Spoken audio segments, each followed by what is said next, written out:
Thank you everyone for joining today's APHRS education webinar, Understanding ECGs and Intracardiac Electrograms in Device Therapy, Part 2. My name is Jeremy Yu. I'm the Regional Education Manager at Abbott Medical. I hope you have participated in the ECG course Part 1 on last Thursday, and it is my pleasure to be a moderator again for today's sections. Today, it is very great to have two experienced speakers, including Dr. Daniel Chung from Singapore and Dr. Vanita Arora from India to share their knowledge. If you have any questions wanted to ask our speakers, please write them into the chat box in your control panel. We will have time for Q&A after each presentation. And when you see the polling questions on your device along the presentation, please respond with your answer. So now I would like to invite Professor Chipat Lau, the immediate past president of APHRS, and also he is the course director of the APHRS Cardiac Rhythm Device Therapy Curriculum, to give an opening speech. Thank you, Professor Lau. Well, again, good afternoon and maybe good morning to some of you. The purpose of the core curriculum is to understand the practice of device, including pacemakers, ICDs, and CRTs. We have a structured course holding out in either Beijing and in Tokyo, including both lectures and also virtual reality workshop. Because of the COVID-19 this year, we have limitations to carry out at least the hands-on, but we make it up by most important on the theoretical and also practical aspects of implantable devices. We had one in the first time on the remote monitoring, and we are very happy that we have an understanding of the ECG and also pacemakers in the webinar a couple of weeks ago. So today we are very happy to move on with further education in the ECGs of intracardiac electrograms in device, especially on the using a case study format on ICDs and also on CRT. We have two good friends and expert speakers within the region. The first speaker, Dr. Daniel Zhong, who will be telling us about ICD electrograms and case studies. Daniel is adjunct assistant professor and is a senior consultant with the Department of Cardiology and the director of SAF Cardiac Fitness Center as a National Heart Center in Singapore. He is also the director of the residency program in the SingHealth Duke NUS Cardiovascular Science Academic Clinical Program. The second speaker will be Dr. Vanita Arora, who will be lecturing to us about the ECG of CRT and troubleshooting. Now, I think all of you should know Dr. Arora, who is the director and head of cardiac EP lab and arrhythmia services at Max Hospital in Delhi. Importantly, she's the first lady electrophysiologist of India. And she is also a pioneer female cardiac electrophysiologist in the country. She has been with a distinguished faculty in several national and international meetings, including the HRS. And she will be giving us the talks on the CRT and troubleshooting. So without wasting more time, may I invite Dr. Daniel Zhong to give his first speech.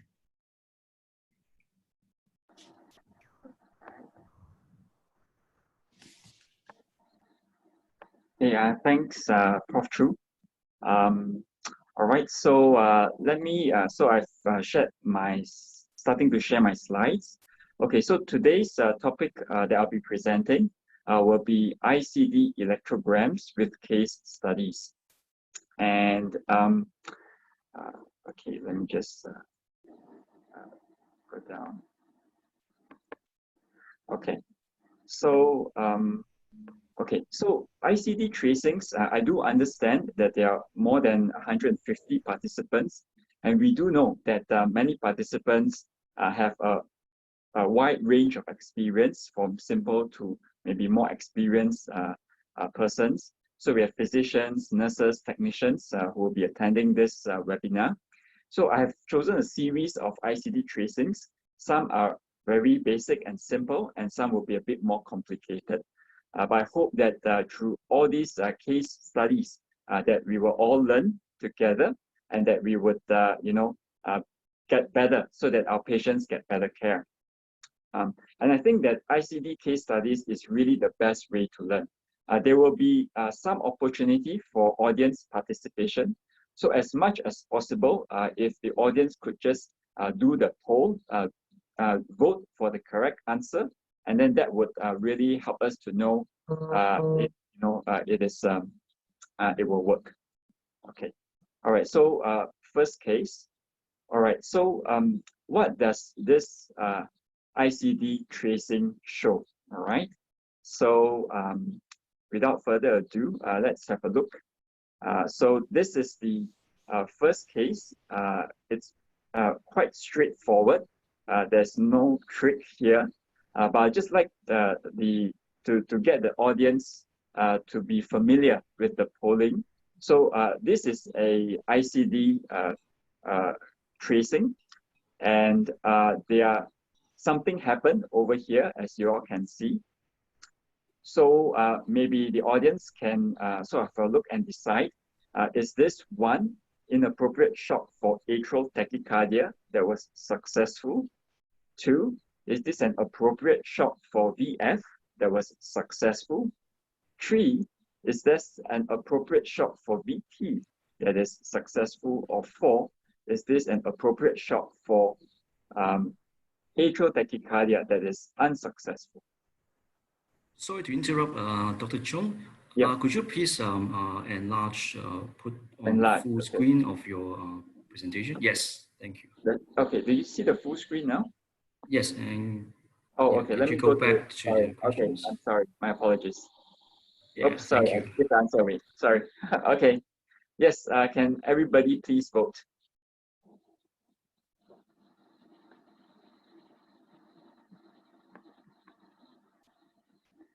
Okay, so this is a ICD. Okay, very good. So I think that the majority got the answer correct.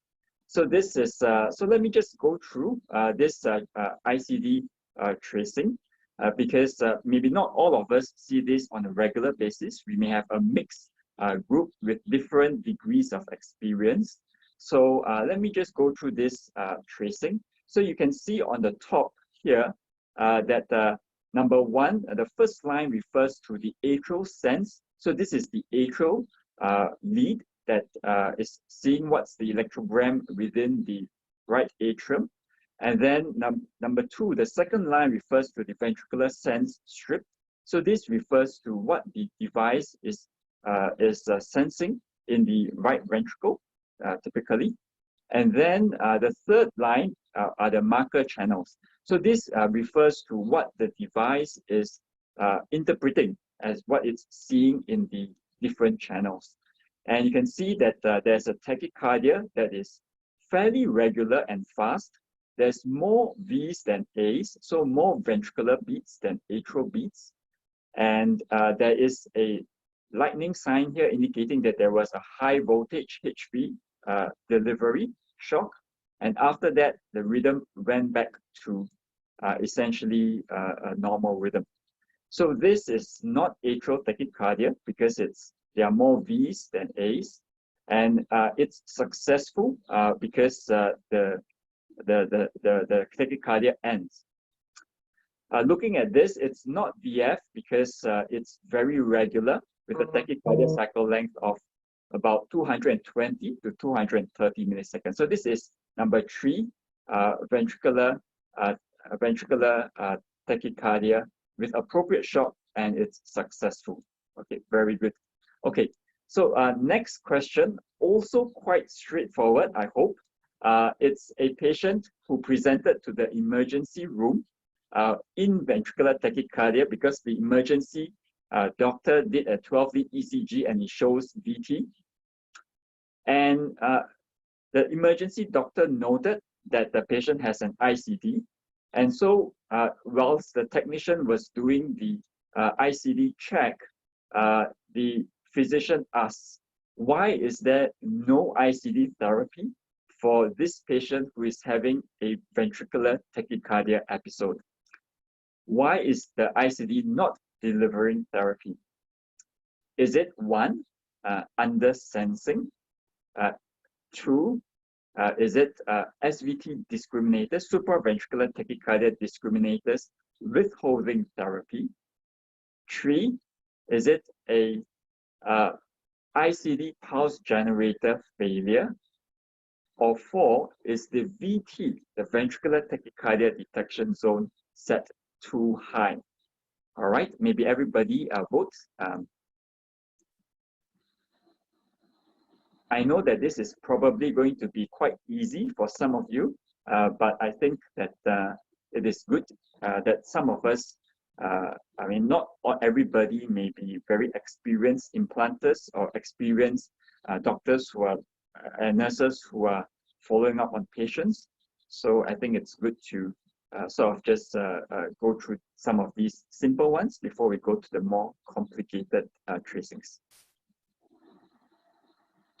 All right, very good. So almost everybody got this correct. So I don't really need to belabor this point. Definitely, it's not under sensing because you can see that you know, for every beat up here, there's a ventricular EGM, and it's not SVT discriminators. It's turned off over here, and it's just that the VT zone is 160, but this tachycardia is going at about 150. So I think it is important. We see sometimes this happens because we have a patient with ventricular tachycardia and we give amiodarone, and we forget that sometimes if the ventricular tachycardia is already very close to the lower threshold at which we set for the VT zone, that we can actually, the VT may become slower and it may be it may not be detected because of that. So there's no treatment that's given. Okay, very good. So let me go to the next slide. All right. Third question, which is also, I think, should be fairly straightforward. What is the rhythm? Is this a sinus rhythm with ventricular ectopics? Is this ventricular tachycardia? Is this ventricular fibrillation? Is this supraventricular tachycardia? Maybe let's vote. Maybe it won't take too long because I think most people probably get this right.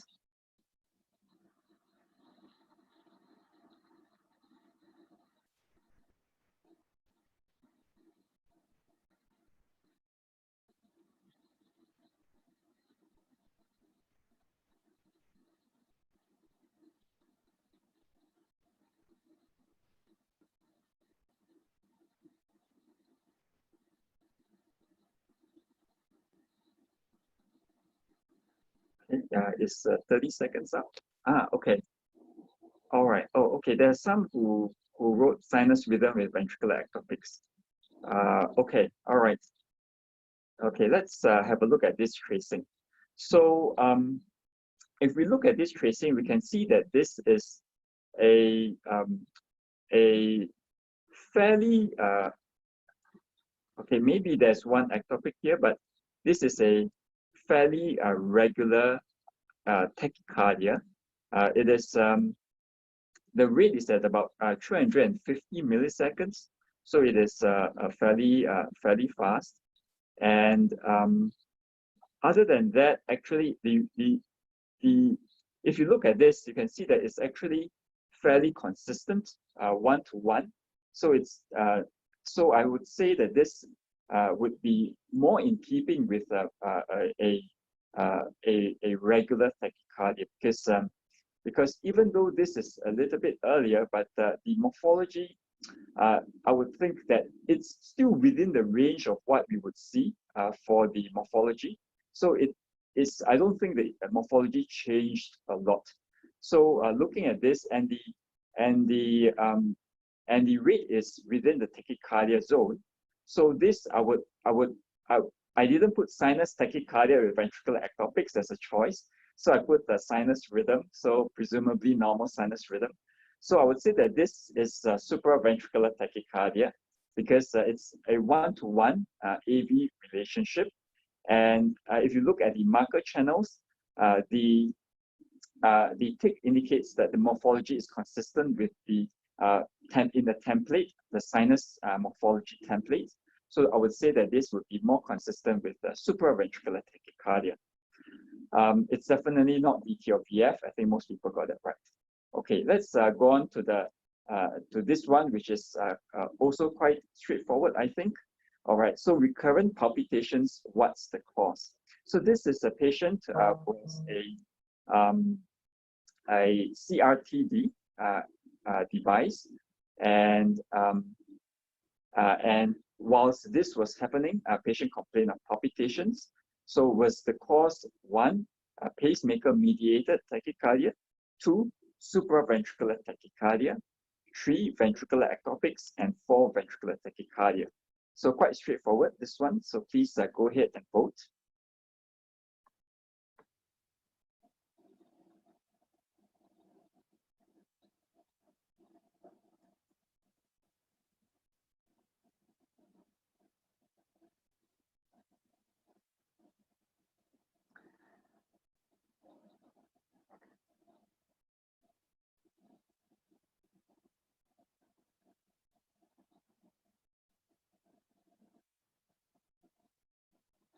Okay, all right, pacemaker-mediated tachycardia. Okay, very good. So this is pacemaker-mediated tachycardia. Okay, so maybe some thought it was SVT, and that would be a differential. But if you look at the ray, the tachycardia terminated. So this tachycardia, so there's A sense and B pace over here, and you can see that probably a PAC over here, or maybe a retrograde A, whichever, sort of started this episode of fast pacing. And it's sort of being tracked, as we can see. So this faster atrial rate is being tracked by the device. And the device detects it as a PMT, but doesn't mean that the device says it's PMT, it's really a pacemaker-mediated tachycardia. We have to see what is the response when the device initiates the therapy for PMT, which is, in this particular device, is to withhold one ventricular pace beat. So therefore, in this particular case, you can see that PMT is triggered, the PMT algorithm is triggered. And when it is triggered, we can see that there's no bi-V pace for this particular atrial sense beat, which is sort of partially hidden within this word trigger over here. And when this happened, the atrial rate actually went back down to normal. So given this, maneuver by the device and this response, I would say that 1, pacemaker-mediated tachycardia would be the correct answer. However, if this maneuver still resulted in the tachycardia continuing, so we will have to see more beats over here. So over on the right, you can see that the tachycardia sort of terminated. Then it would be an SVT. But in this particular case, it's a PMT, a pacemaker-mediated tachycardia. So it is the response of this rhythm to this maneuver that sort of helped us to differentiate between PMT as well as SVT. All right. Okay, let's. Okay, so how will we prevent such an episode like this? I think to prevent an episode like this, one way would be to sort of maybe program a longer post-ventricular atrial refractory period so that this particular beat would fall into the PVAP and therefore would not be tracked. But in a CRT, we do know that that has a trade-off, and the trade-off is that if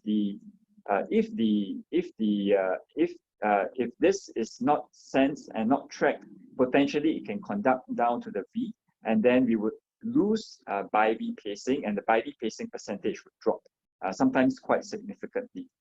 So that's the trade-off that we have to be careful of if we were to prolong the PVAP in patients like this. All right, let's go on to case 5.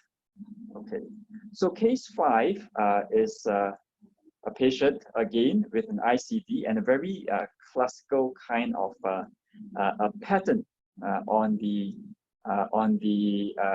this diagram over here. And so I think most of us will already be thinking about some differentials. Okay, let me go on to the next slide. So the next slide is this. So this is the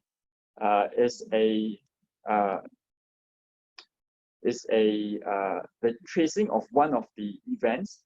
This is not the one with the shock, but this is the one with the event. So the patient did get a 30 joule shock, but this is the tracing for one of the events.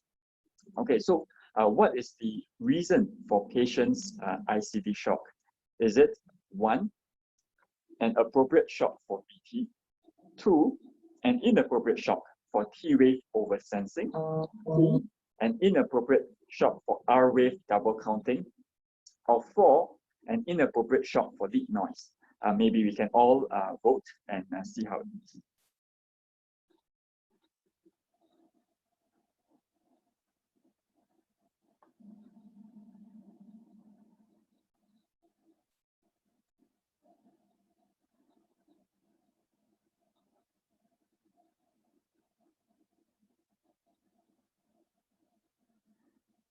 Okay, I wonder whether most have voted. Okay. So this is what we do see from time to time. Okay. Okay.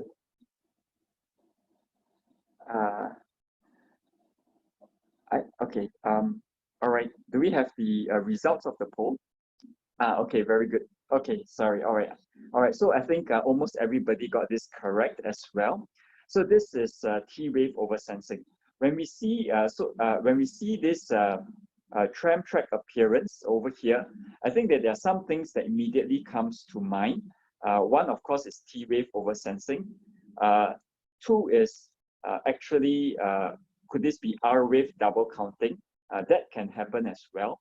And some of the other possibilities could be, for example, a ventricular bigeminy, for example, with closely coupled PVCs. So these are some of the things that we would think about, but it's actually this particular rhythm strip that sort of confirms that it is T-wave oversensing, because you can see the ventricular detection over the T-wave.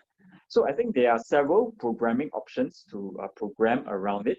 Of course, we can adjust the sensitivity to avoid the T-wave, but the trade-off for adjusting the sensitivity to a number that is higher so that the T-wave is not sensed would be potentially under-sensing VF.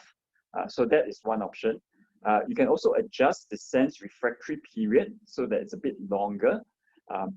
And then the T-wave may not be counted, but this doesn't work well if the T-wave occurs quite a bit later. Options specific to Abbott would be to adjust the threshold start and the decay delay. So this is the threshold start, nominally set at 62.5%, but I guess one could increase it to 75%, for example, start at a higher level, and that would help to maybe prevent oversensing of the T-wave, or the decay delay could be a bit longer, and that will also prevent or minimize T-wave oversensing. There's also this low frequency attenuation that will help to sort of attenuate low frequency signals like T-wave and minimize oversensing there. So Medtronic has a T-wave discrimination algorithm that would help to sort of prevent T-wave oversensing, and Biotronic has this enhanced T-wave suppression algorithm. Sorry, enhanced T-wave suppression algorithm. So you can actually increase the high pass filter, or you can actually increase the upper threshold from 50 to 75% of the R wave. So these are some of the maneuvers that we can do to try to overcome T wave oversensing. And for Boston, of course, they do not have a T wave oversensing algorithm per se, but automatic gain control can be adjusted. All right. Okay, so let's come on to the cases that are not so straightforward.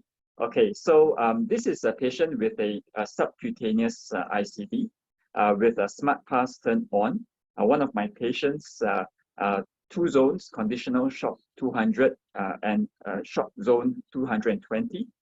The sensing configuration is alternate and post-shock pacing on. So it's one of my patients with Brugada syndrome.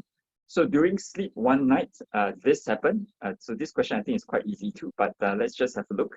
The next question, next few questions may not be as easy. So you can see that this happened one night, and then the ICD delivered therapy, as you can see over here. So this is the same rhythm strip. So what does this tracing show? Number 1, it shows an inappropriate shock for noise. 2, it shows an inappropriate shock for electromagnetic interference. 3, there was an appropriate shock for VF, but it was unsuccessful. Or 4, there was appropriate shock for VF and it's successful. Can I get people to vote, please?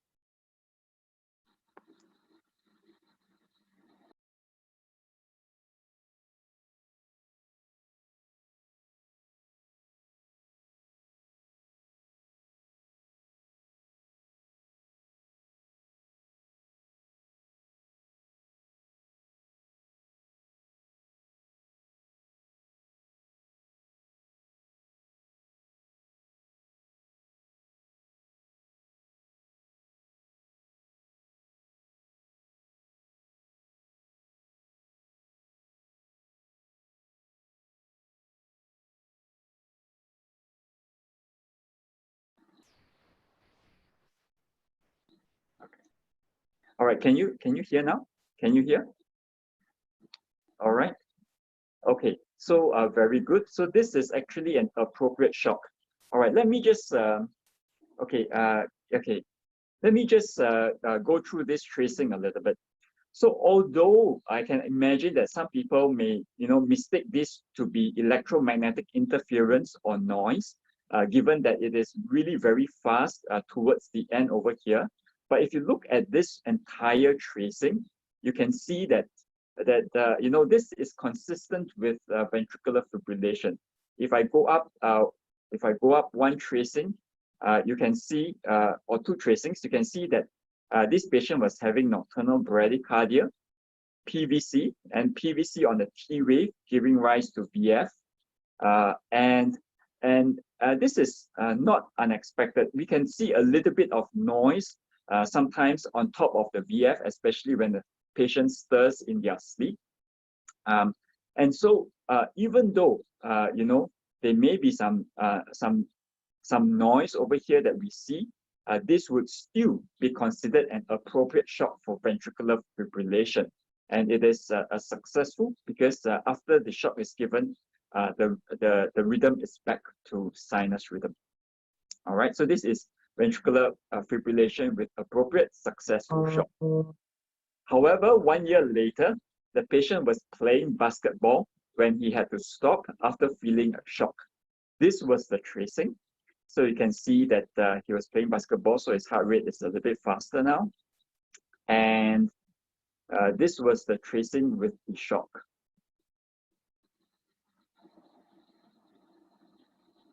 Okay, so let me go on to the questions. Okay, so what does this tracing show? Number 1, an inappropriate shock due to movement artifacts. 2, inappropriate shock for electromagnetic interference. 3, appropriate shock for VF but was unsuccessful. Or 4, appropriate shock for VF and it was successful. Maybe let's vote.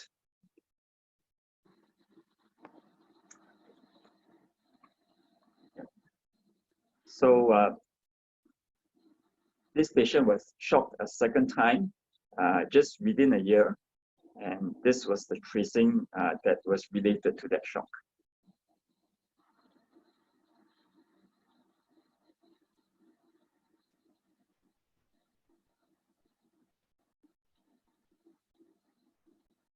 So has everybody voted? Okay, maybe we can have the poll result once everybody has, or most people have voted. All right, very good. So inappropriate shock due to movement artifacts. Okay, so this is a subcutaneous ICD. So subcutaneous ICD movement artifacts can happen, and that is why, you know, we can see that in this particular case, in fact, there is actually also some T wave oversensing a bit earlier. If we could just go to this strip over here, we can see that there's some sense beats over here, and in between the sense beats there can be some T wave oversensing as well. So I'm pointing to the bottom rhythm strip. So there was both there was some T wave oversensing, but the main reason why he was shocked was due to movement artifacts. Okay, and it was not due to a electromagnetic interference because it's sort of not fast and not regular enough to be EMI, and it's not due to VF. The interesting thing for us was that the smart pass that we had programmed on when the patient came back for his interrogation was found to be off. So we were a bit puzzled. So what could be the reason for the change in this patient's smart pass configuration? All right, is it 1, bradycardia during sleep with small voltages? 2, automatic change after the first shock?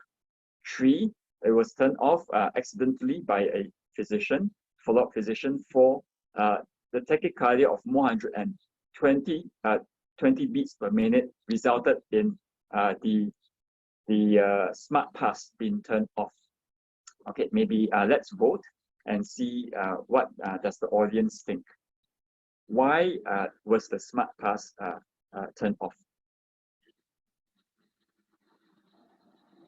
So was it due to bradycardia with small voltages, automatic change after first shock, physician, or tachycardia above a certain rate?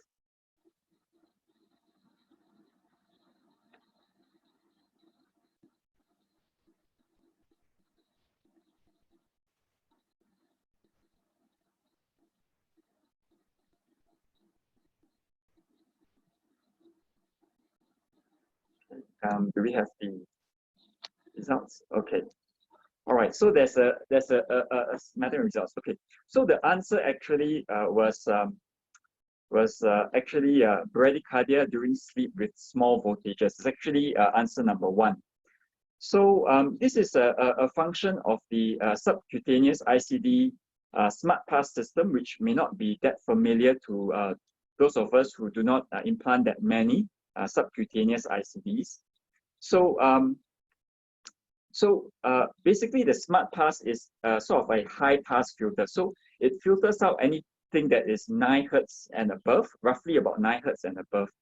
So you can see that usually, anything that's 9 Hertz and above is allowed through.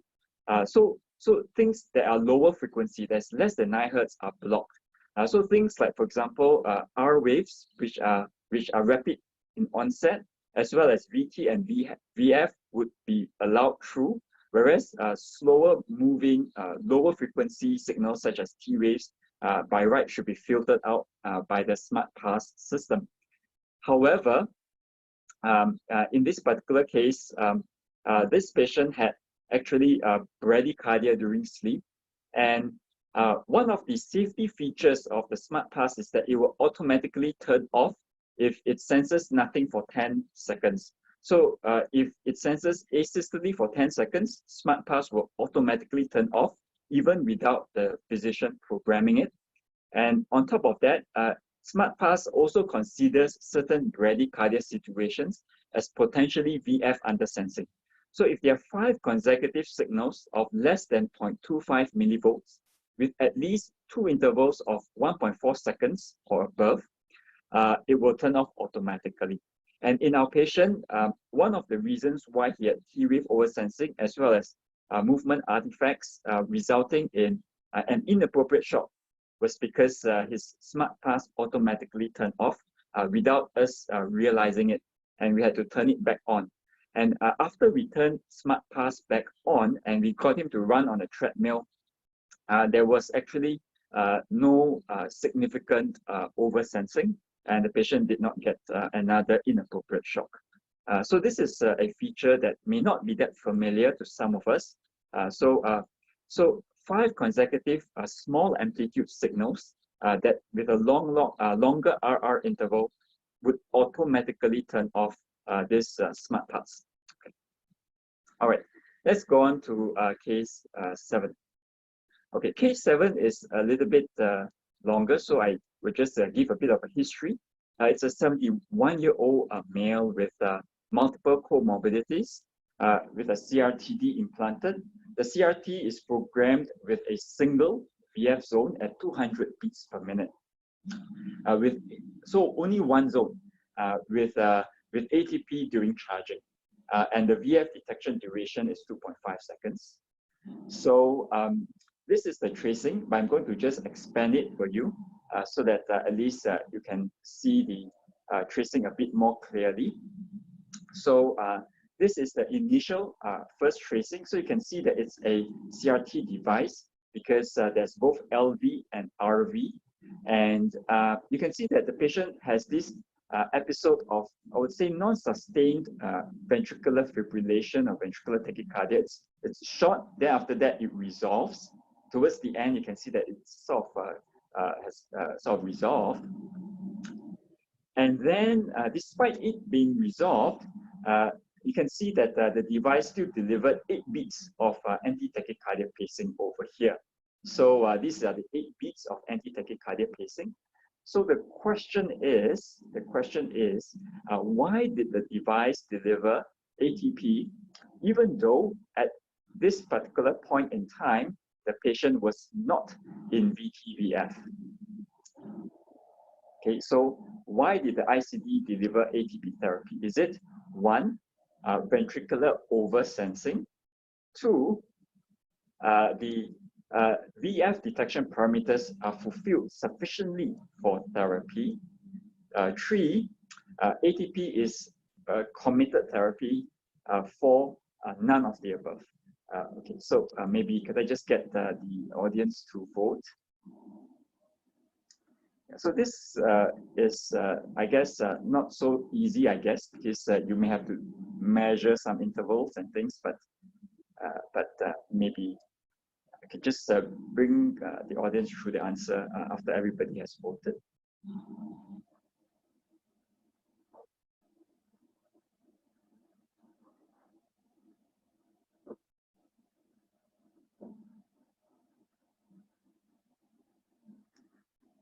So why was the ATP still delivered? Even though it seems that the tachycardia has terminated. Okay, all right. So, okay, ATP is committed therapy. Okay, VF detection. All right. So I think, so the 2 highest ones would be VF detection parameters fulfilled sufficiently for therapy. So the correct answer is the second one, VF detection parameters fulfilled sufficiently for therapy. Okay, so let's just go through basically what is the how this is so what are the VF detection parameters that need to be met? So firstly, the VF zone's detection window needs to become and remain satisfied that it's in VF throughout the duration. That's 1. 2, the duration need to expire. 3, a higher ventricular zone detection window cannot be satisfied. In this particular case, there's no high detection. Detection enhancements like maybe, for example, discriminators, in this case is off. And the last detected interval is in the VF zone? And the answer is yes, the last detected beat is in the VF zone. So actually the answer is that the VF parameters are fulfilled sufficiently for therapy is the correct answer. And the reason is because if you see, if you look at the tracing, you can see that number one, you have all these beats. So 8 out of, okay, there's a bit of lag, apologies. 8 out of 10 RR intervals satisfy the VF zone. So therefore, VF is detected based on the device. The duration is fulfilled because this 2.5 seconds is the duration. And if you were to look from the point in time just before the ATP was initiated, you can see that 6 out of 10, at least 6 out of 10 of these intervals remain, all those in red, remain in the VF zone. So therefore, because of that, the VF is still on, the device still thinks VF is ongoing. And you can see that the last beat over here, I don't know whether you see my cursor, I think it's there. The last beat over here also falls into the VF zone. So when all these parameters are met, so essentially it's still considered VF and ATP therapy is delivered. So, so the answer is the VF detection parameters are met. So ATP is delivered during charging. However, if you look at over this part, with reconfirmation, there's no VF. And so because of that, you can see that the shock over here is diverted. So therefore, you do actually, so the shock is diverted.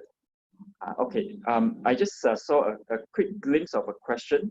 I think the question to the panelists is, do all of us program ATP in a VF zone? Maybe I'll answer for myself. I do program ATP in a VF zone because sometimes the tachycardia in the VF zone is not really VF per se, but it's really very fast VT. And so in that kind of scenario, ATP may still work. I will move on because of time constraints, but maybe towards the end, if we have a bit of time, maybe I'll let the rest of the panelists share a little bit more. All right. So, okay, the next question would be on this slide.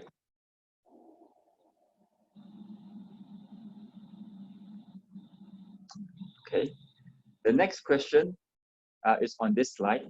So, in this particular case, why did the device deliver the 41? So this patient this is a continuation of the patient's previous episode. So the previous episode happened. Then after that, after a couple of seconds, this episode happened.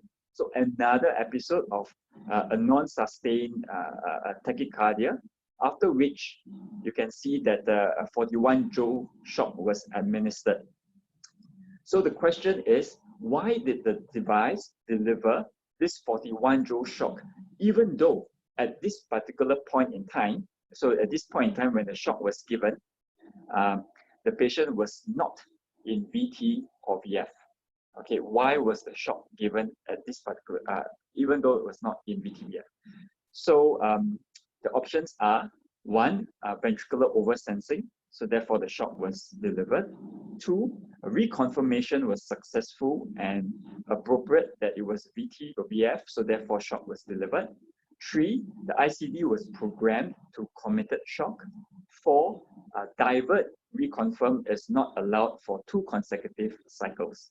So maybe could I just get the audience to vote to say what do you think is the cause for this patient's shock, ICD shock, even though his non-sustained ventricular arrhythmia had terminated by then.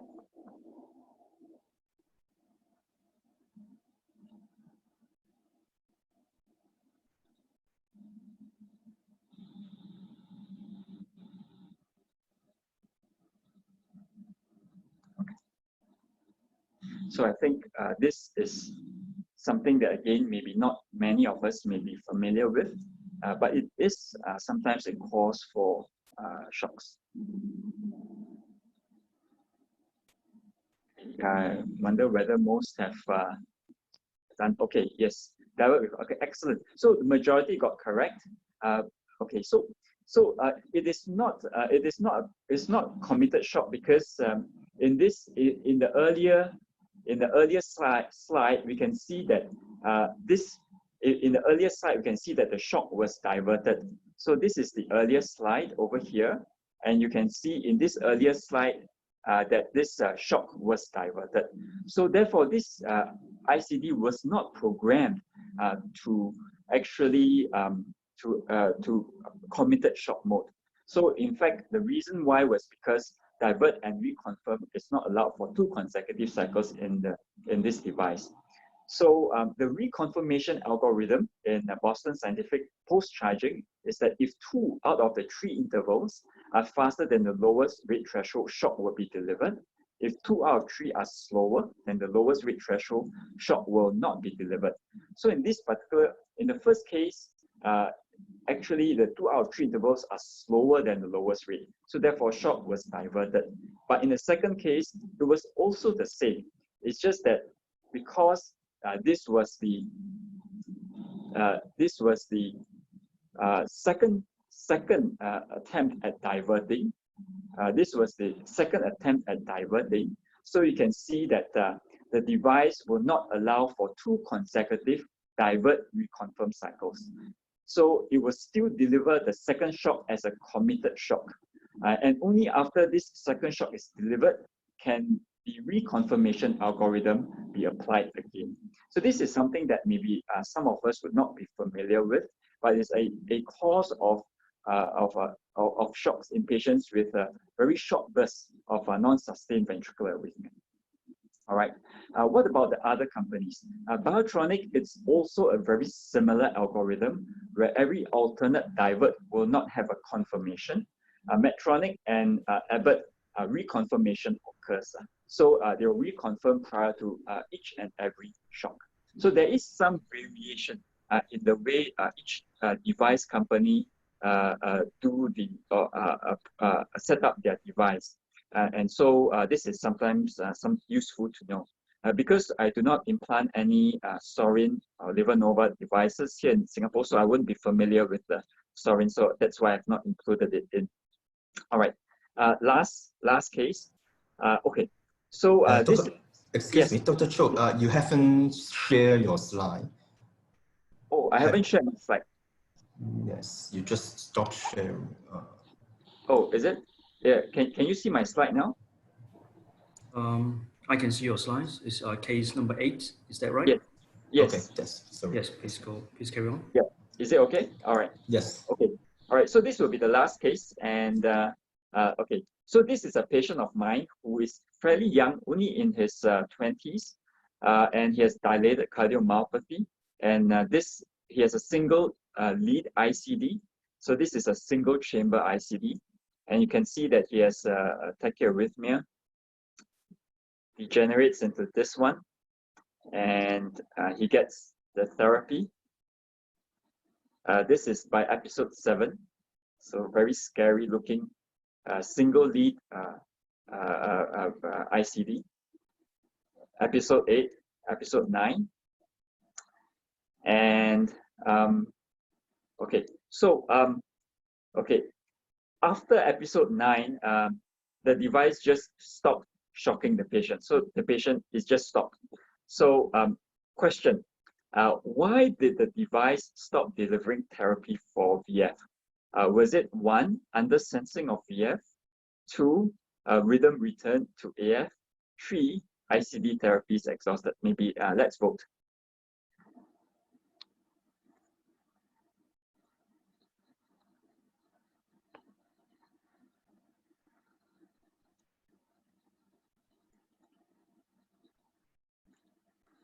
So why do you think the device stopped delivering therapy for VF?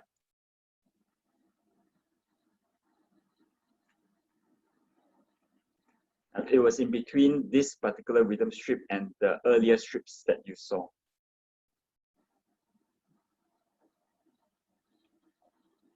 And there were sort of 9 shocks in total for the patient before this strip.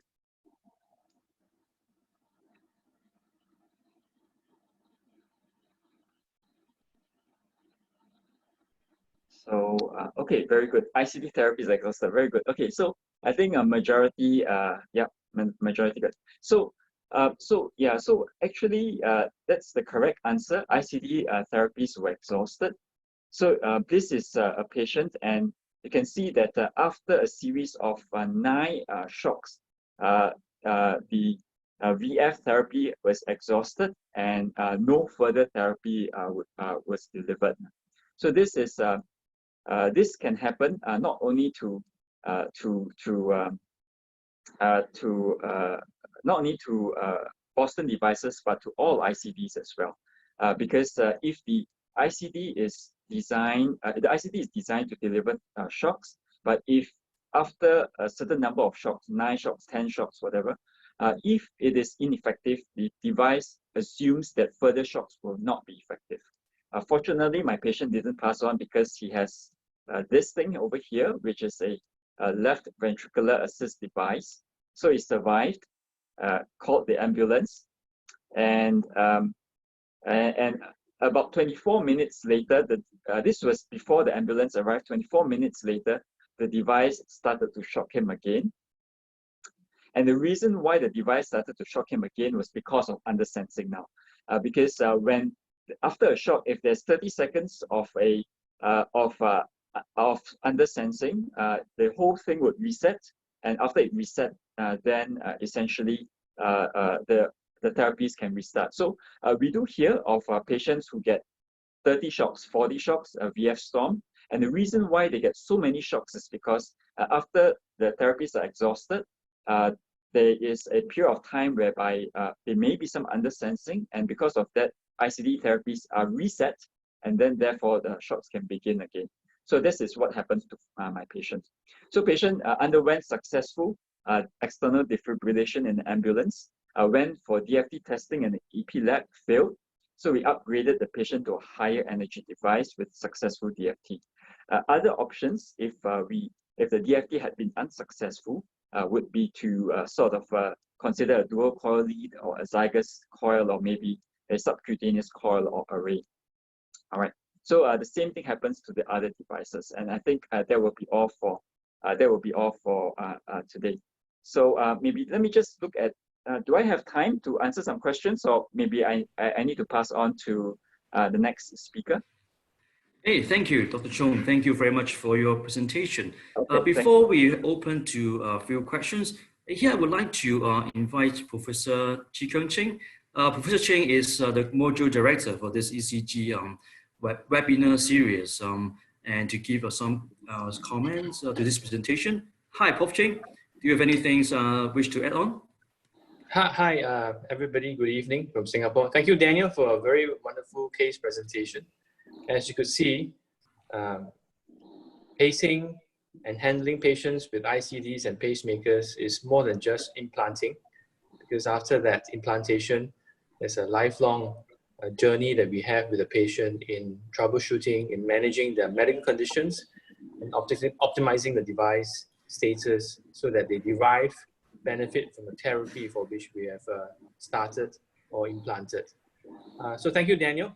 I think it'd be interesting to go through some of the questions. I think I promised we will end on time. In the interest of time, let's take 1 or 2 questions, then we move on, because we have another speaker who share with us on CRT and the ECGs related to CRT. So, Jeremy, you maybe post 1 or 2 most commonly asked questions, and we'll ask Dr. Chong, Daniel, of his comments. Yeah, sure. Thank you. So I think there is a question which is related to the case number 4. So Dr. Chung, if possible, could you please scroll a little back, scroll back to the case number 4. And the question is, why did the A-pace after PMT detection occur so early after the A-sense? Oh, okay. So this is sort of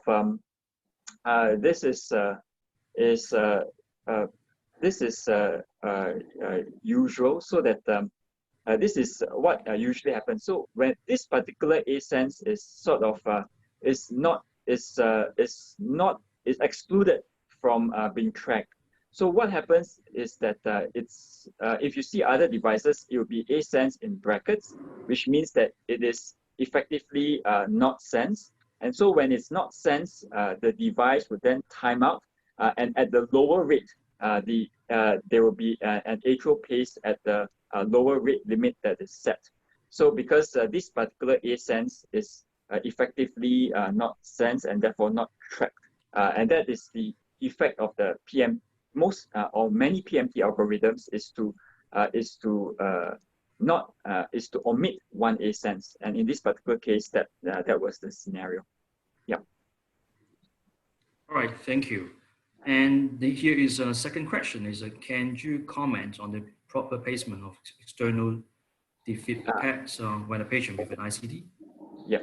So all ICDs are designed such that they can external defibrillation can be performed. The recommendation is to do not place the defib pads over the ICD or touching the ICD itself. So the recommendation is maybe stay about, I would say, 5 to 10 centimeters, about 5 centimeters or to 10 centimeters away from the ICD device. So you can put it anterior posteriorly if you want, or maybe you could put it over the usual places, over the right upper chest and the left lower chest, as long as your pads are not about 5 centimeters or more away from the ICD. It would not damage the ICD. Yeah. Great, thank you. Any further comments from Professor Ching, or? No, I think excellent, very excellent questions and good answers. Those are typical PMT responses. And it is safe to defibrillate or shock someone, whether they have a pacemaker or an ICD. Thank you, Daniel. So in interest of time, let's move on. We have the next speaker, Dr. Vinita Arora. She will talk to us and share cases on how we could better interpret ECGs in patients with CRTs and how we could troubleshoot these CRTs. Dr. Arora, please. Thank you so much, Dr. Cheng. Thanks for the kind words. I was just, can you see my slides, please? Can you please share your slides again? Yeah, just a second. Give me a second. Trying to.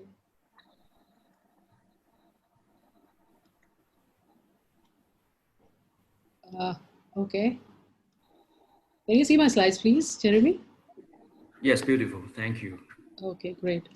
Thank you so much. Thank you, Dr. Cheng. Thank you, Dr. Lau, for kind words. And at the onset, I would just like to thank you all for giving me this opportunity.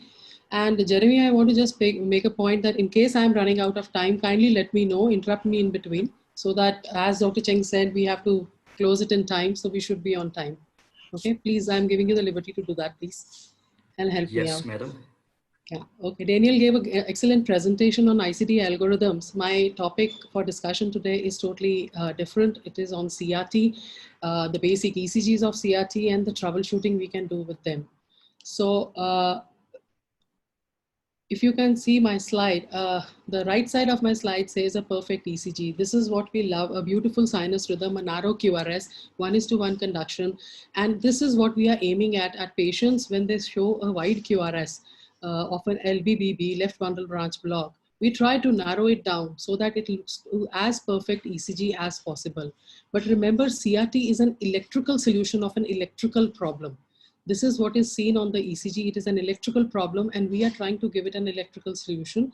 And the QRS morphology and duration, we do, it is determined by the stimulation sites. That means where we are going to put in the leads, specifically in the RV and in the LV, and how are we adjusting the AV and VV delays in the patient, making them an individual for that particular patient. We have to individualize the programming for every patient. And slides are not going forward.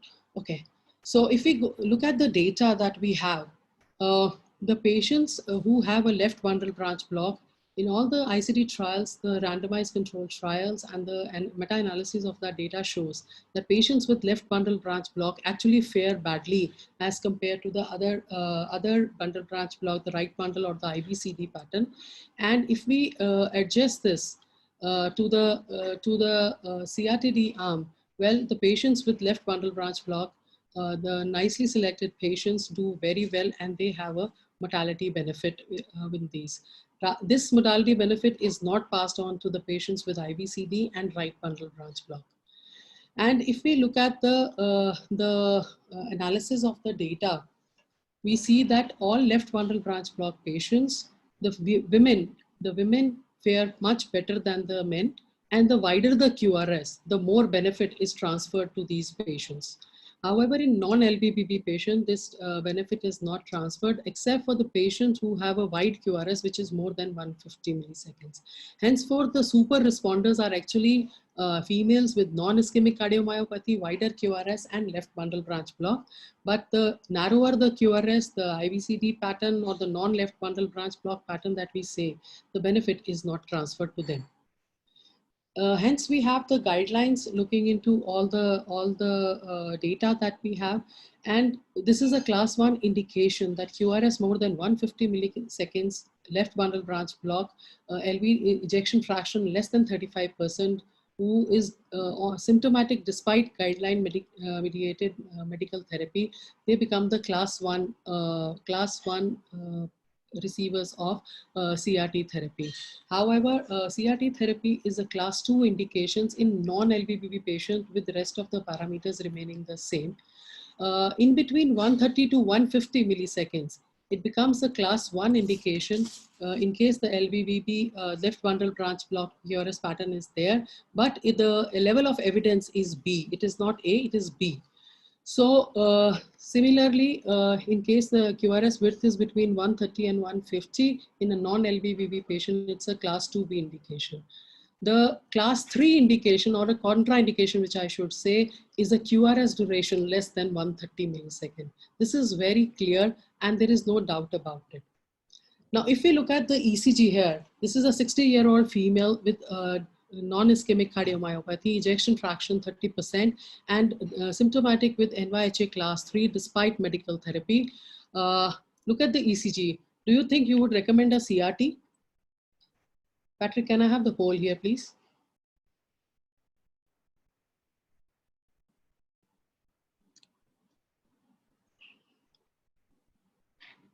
So is it 10-second over? Then we can have the result. Okay, so most of us believe that it is not the CRT is not recommended in this patient. What about if this patient has this ECG? Kindly give the poll again. What about if this ECG is there?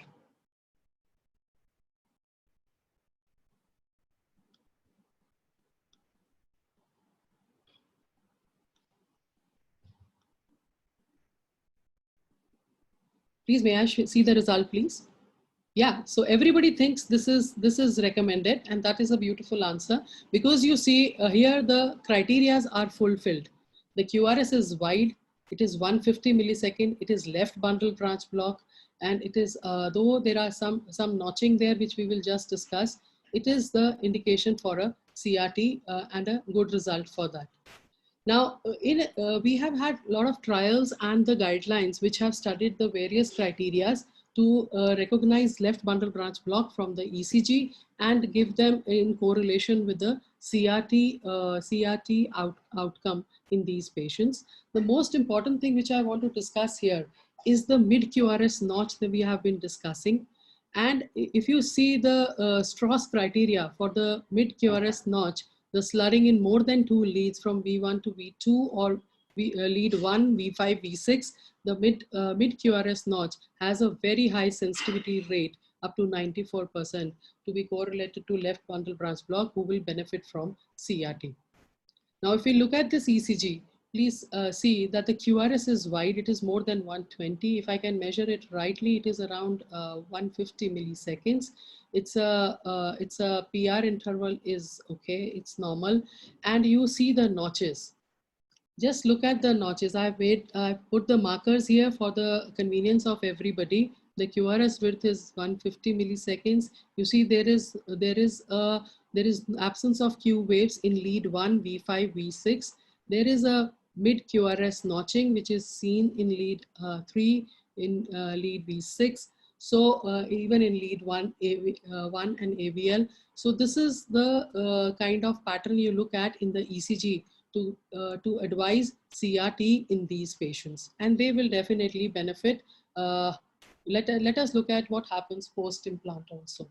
So these are just summarizing the factors which we have to look at the ECG before recommending a CRT device to the patient. We have to look at the QRS width, QRS morphology, some notching according to the Strauss criteria, and certain miscellaneous features like fragmented QRS, like RS in V1 being more than 45 milliseconds, delayed intrinsic deflection in lateral leads, and a PR interval which may be prolonged. Now, what is the role of ECG post CRT? Once we do the CRT, we use ECG to monitor the follow-up of the patient. We ensure good LV capture. We look at leads 1, 3, and V1. And we should be aware to look at the LV latency and annual capture. We'll discuss about this in the subsequent slides. The detection of arrhythmia has to be seen, whether the patient is in atrial fibrillation or patient is in having frequent VPCs. You have to look at the narrowing of the QRS and optimizing the delays. The V1 has to be positive, which ensures the LV force is more than the RV force. Lead 1 is negative. That ensures that the lateral part of the LV is activated first. So there is no shortcoming to selecting a good vein and placing your lead in the posterolateral or the lateral branch of the coronary sinus. If you do a good job at the time of implant, the ECG will result into a good outcome. There will be a good, the electrical problem will be dealt with a good outcome on the ECG. So you have to look at it. Sometimes we cannot, do not cannulate the posterolateral vein, and we go in for this middle cardiac vein and go, in fact, away more apical or towards the septum. I will just show you the examples where it doesn't help. So please look at a good target vein to give a good result of CRT.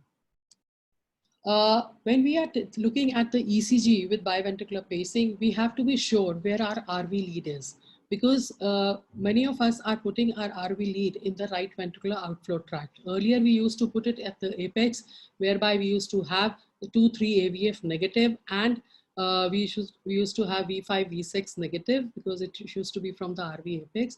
But many of times the lead is placed in the RVOT, whereby we have 2, 3 AVF, which is positive, like VPC coming from the RVOT, the similar complex it will have. And we can have, because of the placement of the lead, in case it is very distal in the RVOT, we can have lead V1 positive in these cases. So dominance of R wave in lead 1 is very important in the post biventricular pacemaker ECG. And in case the RV lead is at the apex. So this has been labeled as a positive response by Swinney et al. And the relationship between the presence and the amplitude of the paced R wave in V1 has been related to the best mechanical and hemodynamic response.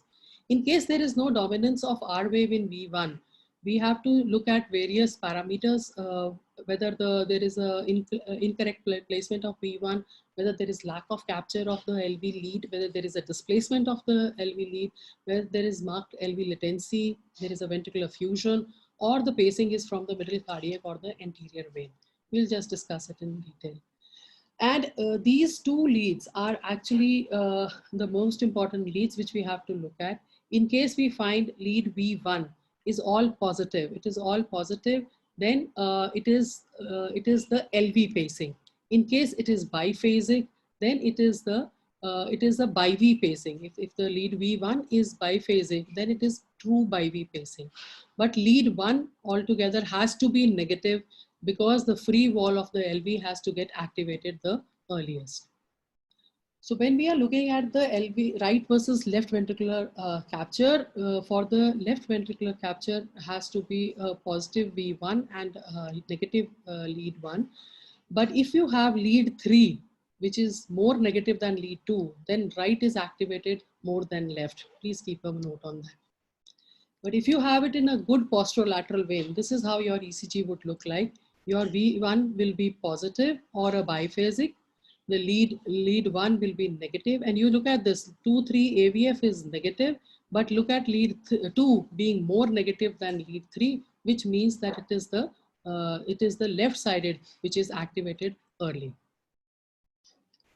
In case there are certain sites in the LV which we sometimes choose to pace in case we have a middle cardiac vein, well, you are in the middle cardiac vein, your V1 will be positive, your lead 2, 3 AVF will be negative, but look at lead 1. You look at lead 1, this is positive. Whatever you do to do the programming in these leads, in case your lead 1 is positive, then it is you have to reposition your lead, and there is no second thought about it. This is not a good decision to leave the patient here. In case the lead is in the anterior vein, then you have placed it towards the septum. You have gone in the anterior vein. Instead of going on the lateral side, you have gone towards the septum. And when you are towards the septum, what will you will have in the ECG is actually 2, 3 AVF being positive, lead 1 is positive. This even if you have V1 which is biphasic, there is an initial positive response. There cannot be a bad position for this patient, and it is recommended that instead of aiming for electronic repositioning, you should replace the lead to a better path. Sometimes what happens is that we are doing the LV threshold. You see this ECG showing you the LV threshold we are doing. You can see a different variation of the QRS. Well, the lead position is the same, but as you are doing pacing at the different output, the vector becomes different. How do you explain that? How do you explain this? The only way to explain this is probably a nodal stimulation. A nodal stimulation occurs because of the hyperpolarization of the cell, which causes the wavefront instead of depolarization, and it is a large anodal area which causes this to happen. Most of the time, the LV lead has been programmed in the pseudo bipolar mode that we call it. So here the threshold of the LV will be okay, but V1, the lead 1 will be positive. So what we can do here is to switch the LV lead into a bipolar rather than pacing between the LV lead as the cathode and RV as the anode. And this was true in the older devices. With the third generation of devices that we have as of today, this problem has been taken care of. But in the older devices, we may still see this problem.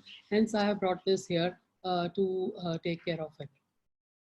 Now, when we see the ECG, we can also localize where we are pacing in the LV. In case we are more basal, which is the preferred position, then the forces from V1 to V6 will be positive. But in case we are apical, the forces will become negative in V5 to V6, thereby telling us that the LV lead is actually more apical than basal. We have to look at the QRS width response post CRT, and it has been correlated with clinical improvement. The QRS width goes down, that has been correlated with hemodynamics becoming better.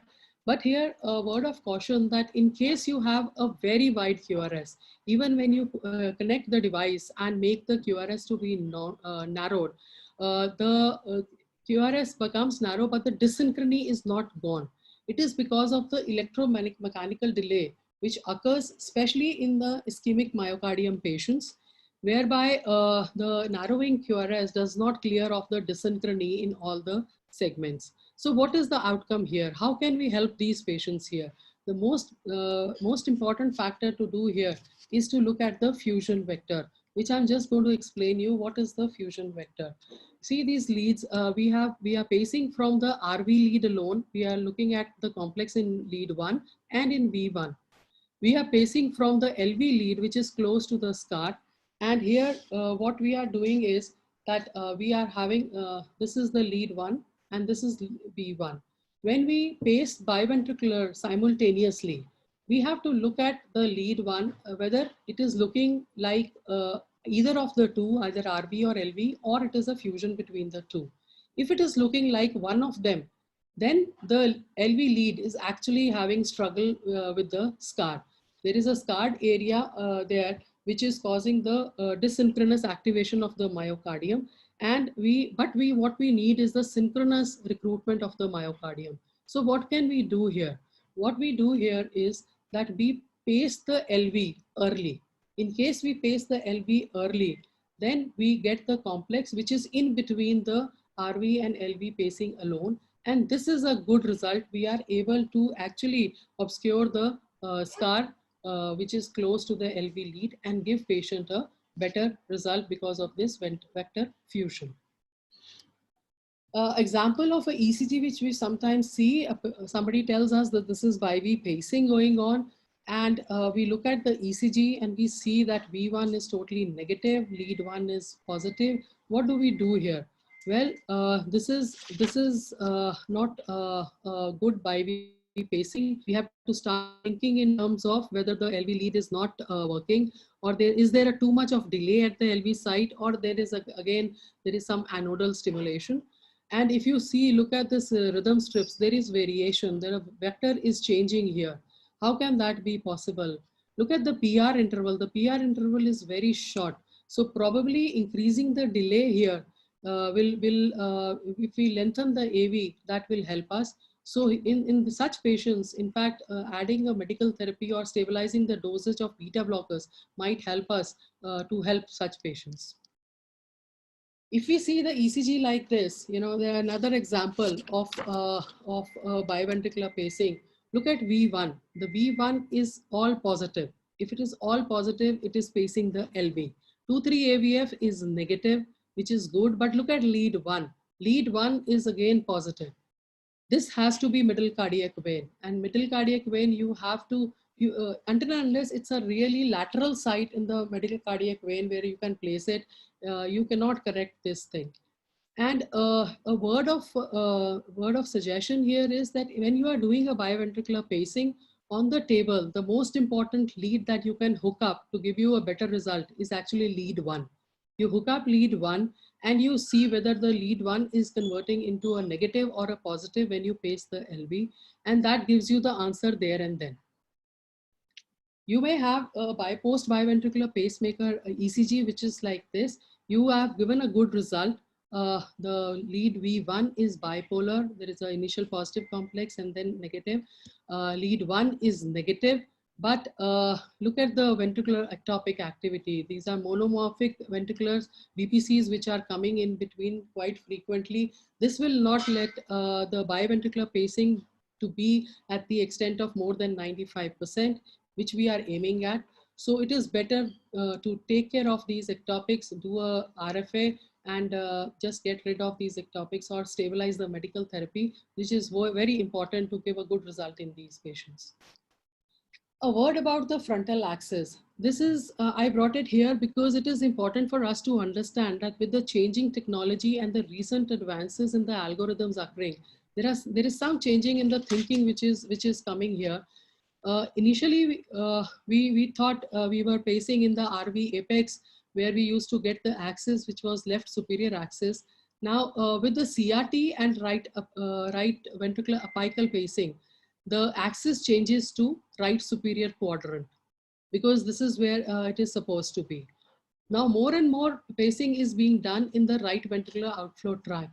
Hence, once we have either a CRT with RVOT or LV pacing alone with the RVOT pacing, the shift is occurring towards the right inferior quadrant. So it is important to know that this shift of axis is actually because we have changed the placement of the leads and the algorithms that we are working up, which are working towards the fusion of the QRS rather than only the standard CRT that we used to have in the first and the second generation.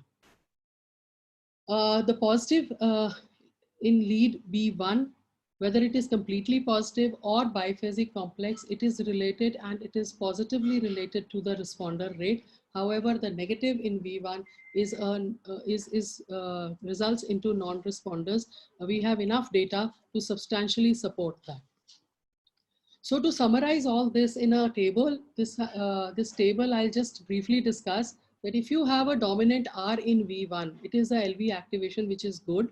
But in case you have a RS or the QS pattern in V1, you have to look at various modalities to see why it is happening that there is no R in V1. And you may do the programming again, programming in form of VV programming. You may paste the LV first to try to have the dominance of the R wave in V1, or try to look at what is the reason for not having a prominent R in V1.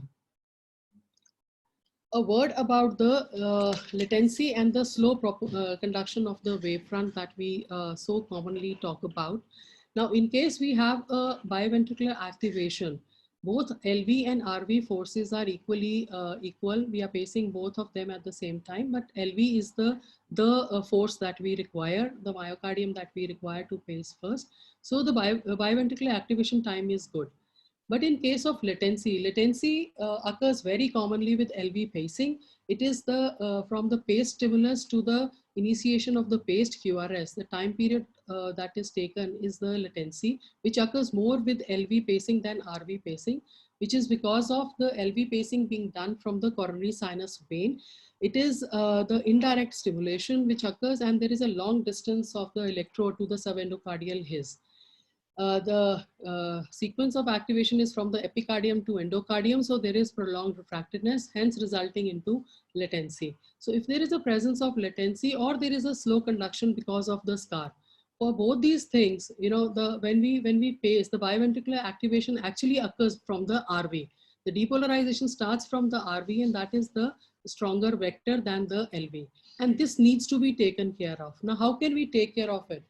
We have to take care of it by doing the playing with the VV delay. In case we pace the LV first, it is able to take care of the latency part, and the biventricular activation time improves.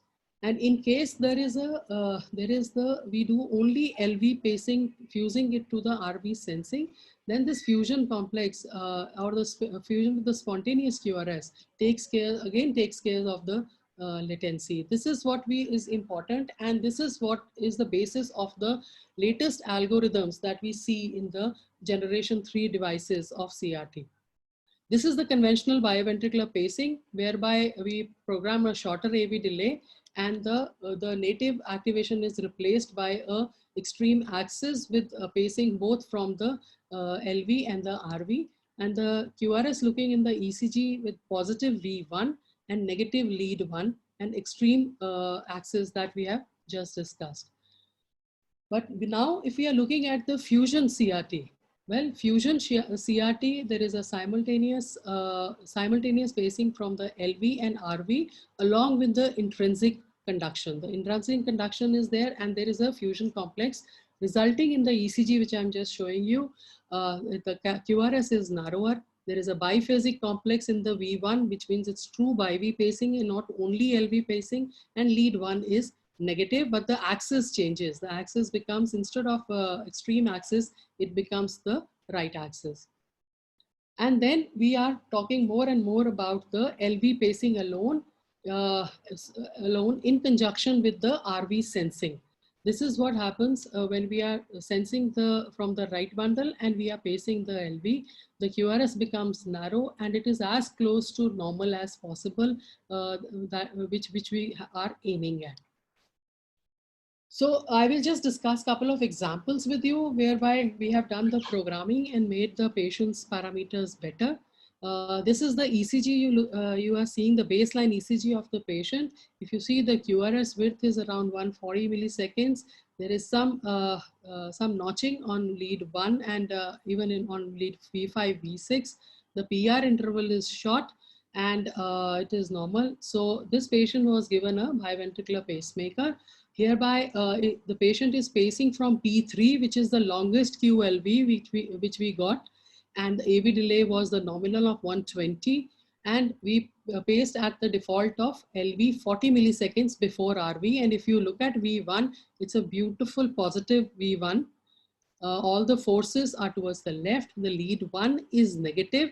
But what do we have here? What we have is a wide QRS. The QRS width is still 180 milliseconds. What can we do to narrow down the QRS to have a better result? Because the forces here are totally from the left. They are left-paced activation. What we do is that we make it less early. We reduce the LV first to 10 milliseconds before RV, and we have a better QRS. It is narrower. Lead 1 is still positive. Lead V1 is still positive. Lead 1 is negative, and this is better. So this is a standardized traditional CRT pacing that we get. Can we do more about it? Well, what we have done is we have added sync AV delta. Since the PR was short, we have added a minus 40 milliseconds of sync AV delta to the programming. And look how narrow the QRS has become. There is still a positive hump in the V1, which means a bi-V pacing. The lead 1 is biphasic, but it is a beautiful result, which has been obtained first by adjusting the VV delay, making it less early, and then by adjusting the AV delay by sync AV delta. Sync AV delta has been bi-V with sync AV optimization has been studied in various in trials, and it has been analyzed that to have given the best possible result as compared to the other algorithms which have been studied in the biventricular pacing. And then fusion optimized intervals are actually have also been studied in cardiac resynchronization therapy.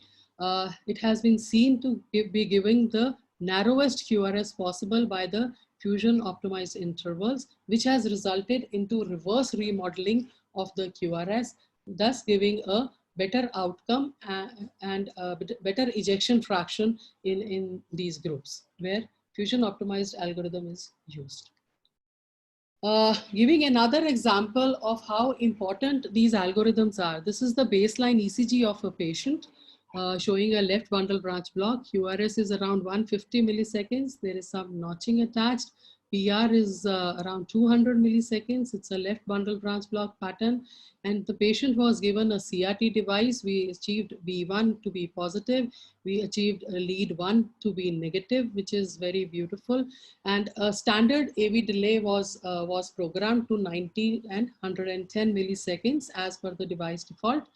The QRS is good. The results look good. But if you look at lead 2, there is a notch present right in the beginning of the QRS. There is a notch which actually is not a good indication.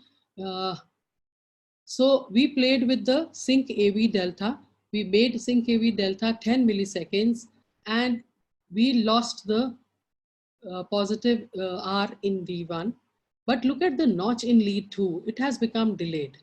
So we went further to make it to 20 milliseconds. The lead V1 still remains the same, but look at the notch in lead 2. It is getting more delayed. That means this notch, which is indicative of a scar, is actually getting delayed. So went ahead with sync AV delta at 30 milliseconds. And if you see, there is a slight hump appearing here in V1, whereby a very slight hump is coming. But look at the notch in lead 2. It is becoming more delayed. It is getting at the end of the QRS. And at 40 milliseconds, as I've highlighted, look at the notch. The notch has actually gone to the terminal end of the QRS. And in lead V1, there is a positive. It is a biphasic V1 which has come in, which is actually very beautiful. And the PR has become normal. It's 200 milliseconds. It has become normal. And the ECG looks so beautiful. It is a narrow QRS. You cannot have a more narrower QRS than this, I think. And the notch in lead 2 is just out of the QRS. It's a biphasic V1 with a very good results on hemodynamics. So sync AV actually works very nicely. You have to individualize with the patients. It works very nicely to help the patient. In case, what is standardly practiced by us is that we play with the sync AV first. We try to give the best result doing the sync AV. And in case we are not able to, or we are, there is some lacuna still remaining, then we adjust the VV delay to either making it simultaneous or LV first. And then we get the results, we try to get the results of a narrower QRS and a good ECG representation in lead 1 and V1. Here I want to add a point that, you know, we have to keep these patients on a regular device optimization follow-up, because, you know, once they start exercising, whatever work we have done to place the AV delay and VV delays there, you know, it gets changed with exercise. So dynamic AV delays are very important. And in addition to that, once the patient starts to have reverse remodeling, whatever you have programmed 6 months ago does not count. So you have to keep these patients on a regular follow-up so that you can change the parameters as and when it comes, and give these patients a better outcome. So looking at all these parameters which we just discussed, we have to follow this table to give benefit to the patient. Is AV conduction intact? We have to ask ourselves, we have to see the ECG, and we have to adjust the VV or the VV delay or sync AV. Is dynamic AV programmable available? If not, then we have to do it as a short AV interval to give 100% by V pacing, and we have to optimize the VV delay. And then we have to follow up these patients on a regular basis for the device setup. But whatever we do here, you know, the most important thing to have a good responder is that we put the lead in a good position to start with, so that we are able to salvage the situation. Otherwise, nothing we do later on after putting the lead in a sub-optimal position is going to save the day. And we have to avoid any extreme programmings, and because extreme programmings, they never correct. We have to stick by the guidelines and follow them one step at a time to give a good outcome to the patient. So to summarize, 12-lead ECG provides important information for the clinical follow-up in CRT, but needs to be carefully evaluated.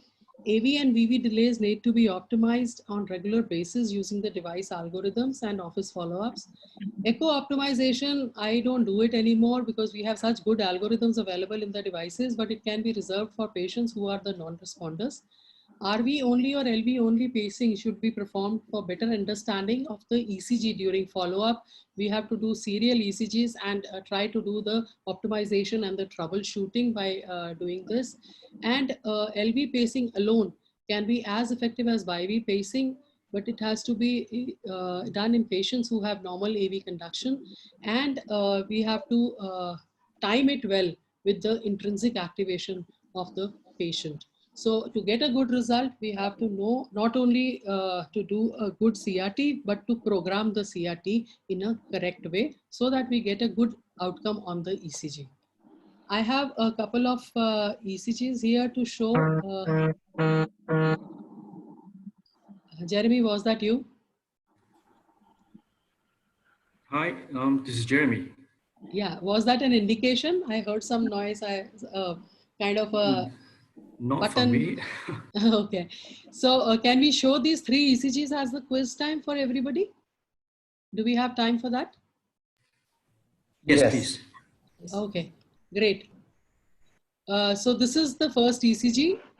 Can I have the questions up here, please?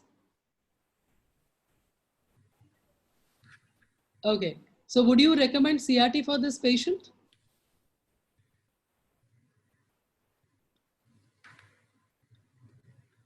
I have just given 10 seconds time because either you know it or you don't know it. So 10 seconds should be good. Okay, perfect. So everybody agrees that this patient needs a CRT. I'm so happy. Okay. So as we discussed, the QRS width is around 150 milliseconds, and there is a mid QRS notching in lead V1, AVL, and V5, V6. So this patient is going to be a good candidate for CRT. Now this ECG, kindly have can we have the question on, does this patient need a CRT?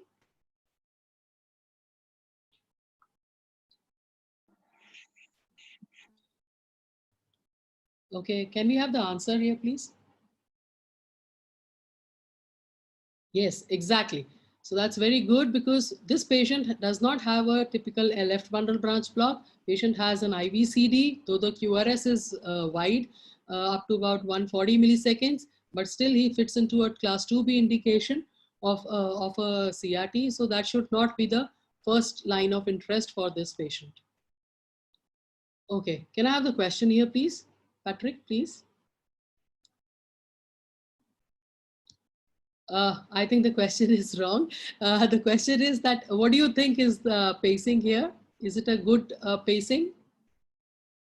I think the question is wrong. So you can just answer whether, do you think it is a true CRT pacing, true BIB pacing? Let that be the question which you have to answer.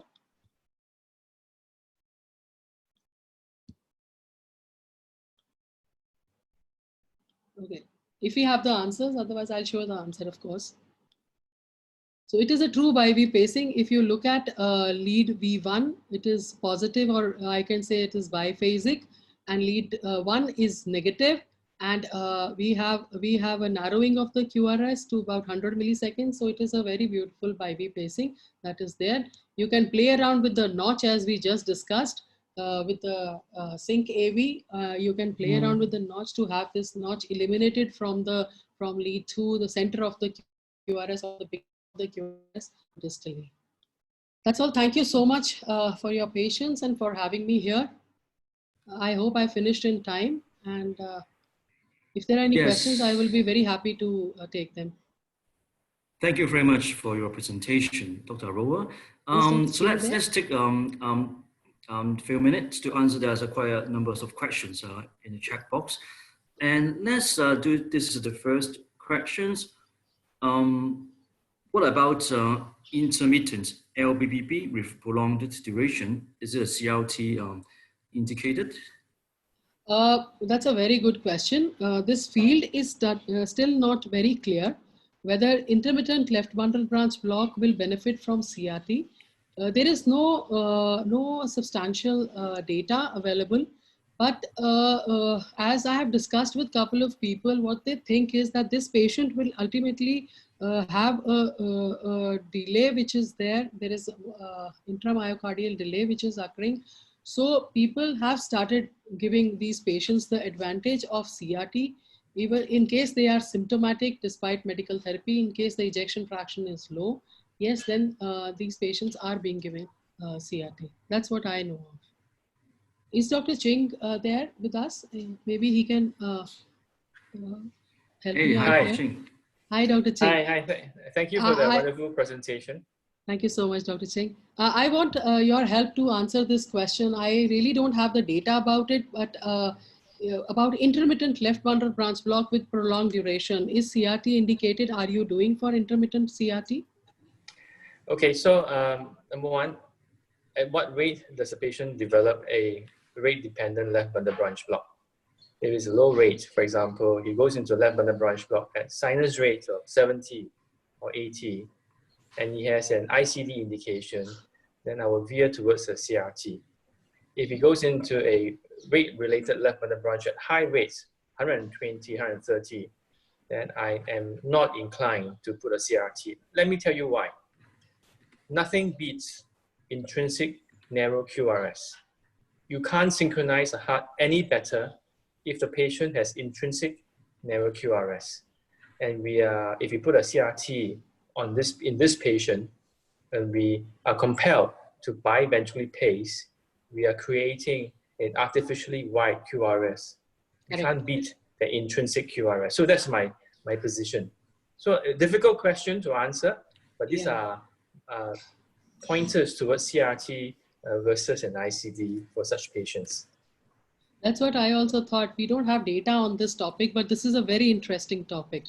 There is a lot of data, in the patients who develop left bundle branch block and have a chest pain. They develop intermittent left bundle branch block and have a chest pain, which is mimics that of angina. People are doing left bundle branch block pacing in those patients. I don't know. There is no randomized data on this, but that sounds very interesting. That really sounds very interesting to look into that area. Right. Thank you. Thank you, Prof. Cheng, and thank you, Dr. Aroa. Here's another question. It's a male, 54 years old, with non-ischemic dilated cardiomyopathy, recurrent VT, EF 30%, ECG January 2020, show LBBP QRST duration 150, but declined CRT implantation. So he had progressions of heart failure and VT, but the ECG changed to RBBP and AV block 1. Will the patient respond well if we implanted a CRT-P? Would you have any comments? This is a very interesting situation. So the patient is a 54-year-old male, a non-ischemic cardiomyopathy, ejection fraction is 30%, is having a recurrent VT, and has from left bundle branch block now developed right bundle branch block. So he has alternative bundle branch blocks which are involved. And now he's again symptomatic with progressive heart failure. Well, if he has a documentation of a left bundle branch block earlier, and now has developed right bundle branch block with first degree AV block, as I can understand. I think implanting this patient CRT-P is a good idea because his both bundles are diseased. He's having alternative bundle branch block, and then giving him a fusion complex to narrow his QRS will be a good option, and this patient should benefit from the CRT implantation. This right bundle branch block may have come because he must have been given some medical therapy because of recurrent VT that he's having. Amiodarone is the most culprit drug which is given in such patients. So maybe he has developed, because of that, he has developed the right bundle branch block now. I don't know the details, but that's what I can think of. Yeah, so I think very interesting case. It's a person with low EF and VT. So with that in mind, I think we probably can't avoid an ICD, a low EF and ICD, low EF and VT. The next question is to decide whether just a single chamber ICD or a dual chamber or a CRTD. And rightfully pointed out, that with medication, the axis may change. So he may not really have a true left bundle branch block. He may have conduction delay in the left bundle branch.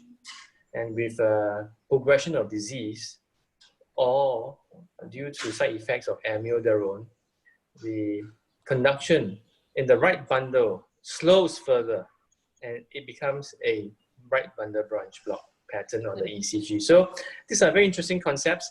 It's not a all or nothing phenomenon where left bundle is blocked or conducts. It may be just slowly conducting, and the preferential conduction was via the right bundle previously, but now the right bundle is showing up abnormal conduction delay.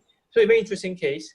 Yeah, I think he needs an ICD, and with a previous left bundle branch block, now a prolonged PR and goes in the right bundle branch. I think it's fairly reasonable to proceed with a CRTD.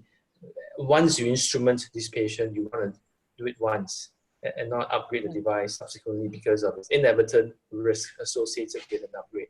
Very interesting, this case. There is another very interesting question I can see on the chat. That's what's your opinion regarding usefulness of RA and LV pacing instead of CRT for financially constrained patients? That's very interesting, Tushar. You are trying to make it a poor man's biventricular pace or a CRT device, cardiac resynchronization therapy. Well, if the finances are constrained, why not give a his bundle pacing or a left bundle pacing with a dual chamber pacemaker? That works actually much better than the RA-LV pacing. I would never recommend RA-LV pacing because I still feel that the sensing from the RV lead that we require, even when we are doing a fusion beat or we are pacing from the LV, that is a must, that is a requirement. You may have a RA-LV pacing, but you may result into a wider QRS because the depolarization of the LV is occurring from the epicardium to endocardium, and RV sensing is absolutely essential. So probably if the patient is financially constrained, I would put in either a his bundle pacing or a left bundle pacing rather than to do a RA-LV pacing. Dr. Ching, if you have different idea, please, if you differ in the thoughts. No, I agree with you entirely. I am fearful of a RV-LV dual chamber pacemaker as a poor man's CRT. I do agree with you. In addition to what you say, remember, ventricular depolarization is from endocardium to epicardium. That's normal ventricular depolarization. When we put an LV epicardial lead, is LV depolarization from epicardium to endocardium. In some individuals, such dispersion may be pro-arrhythmic, and hence it is wise to have a CRT-D, if they fulfill criteria. So it's just me, my position, and my understanding of what's in the literature in providing such therapies for this patient. I would avoid a dual chamber pacemaker, RA to LV option. Correct. There is a very interesting question which Jeremy has posted. He said, do we only use lead 2 to look at the notch that you mentioned? The notch which I mentioned here in the case was seen on lead 2, and when lead 2 represents the left side. It is the left side activation which is represented by lead 2. And it is the scar in the left side or the left ventricle which was there, which was a source of a slow area. That's why we concentrated on that to move it out of the QRS or at the distal end of the QRS, where it will not contribute to the contraction of the LV. So that is why we concentrated on that. It depends upon in which lead the notch is being seen. Here, the lead 2 was representing actually the scar in the left ventricle. That's why we concentrated on that. So, okay, thank you. We still have a few minutes. Some of our participants, they asked about your comments about the HIS pacing. Do you have any comments about HIS and CRT? Dr. Ching, you answer that question. I don't want to get into that controversy because I have discussed this thing a lot in many forums, but somehow, we lack randomized control trials, and so we are still keeping our comments reserved. But please, you please go ahead because you are doing a lot of this. No, okay. This is a very topical question. Would HIS bundle pacing and deep septal pacing, which is to pace the left bundle branch or the septal region, be a suitable alternative to CRT? My personal feeling, I think it's very promising. I think it seems physiological, and I hope the results are good. And I do want to await randomized control trials to see the effects of HIS bundle pacing and or deep septal pacing versus CRT or traditional RV pacing. I really want to see randomized control trials and data to make a good conclusion. But I think it's promising. But I don't wish to jump. I don't wish to jump on the bandwagon and do all of it, thinking that assuming that it is promising. I remembered some time ago, just about when I was a fellow, there was a lot of interest in RVOT pacing too. Correct. It seems also fairly physiological, but the results were less than anticipated. So I'll wait for that. I will cautiously await results of RCT. Right. I mean, very well Over said. to you. Yes. In fact, there are no RCTs available. None has been started even till date. There's data available for various centers, which are a good number of cases, but not randomized. And the results are very promising, as you said. I do agree with them. My feeling is that if I have to do it, I would do all my pacemakers with HIS bundle pacing. But when it comes to CRT, I would like to wait for more data to come out, before I can really say yes. I'm going for all patients in this. All right. All right. Thank you. Thank you very much for answering the questions from our audience. Due to the time, so we have to stop here now. And before we close, may I invite Professor Ching to give closing remarks for today's webinar? Thank you, Jeremy. I hope everyone has learned a little bit about ICDs and CRTs.